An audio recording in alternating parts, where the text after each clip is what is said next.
Hi, this is Yolanda Vanveen, and in this segment we're going to talk about how to care for hydrangeas.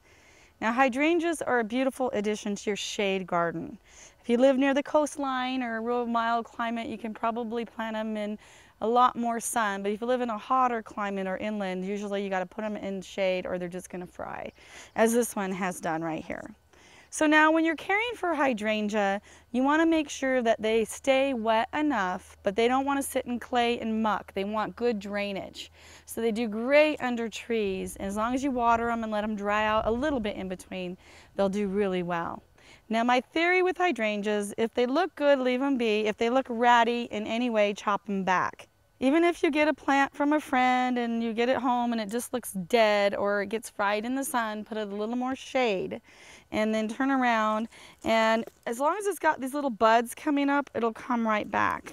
And so I just like to trim out anything that's ratty and try to cut above where there's more starts coming up too. So that way it'll fill right in. And I've even cut it way to the ground if it just looks trashed completely, and they've come right up. So even if you think you've killed it, half the time it's still alive. So that's my theory with plants. If it looks dead, chop it down. If it's still dead like 2 months later, then you probably killed it. But a lot of times plants just go dormant and then eventually they'll come back. So it's worth trying to save them. So you're just trying to thin it out, and even in the fall too, as they look ratty and it freezes at night, I just keep chopping it back, and then I just leave it, at least leave some stems, at least 1/3 of the plant there over the winter. So then it'll come back in the spring and bloom for you every year. And they like good composted organic material, yet they want good drainage.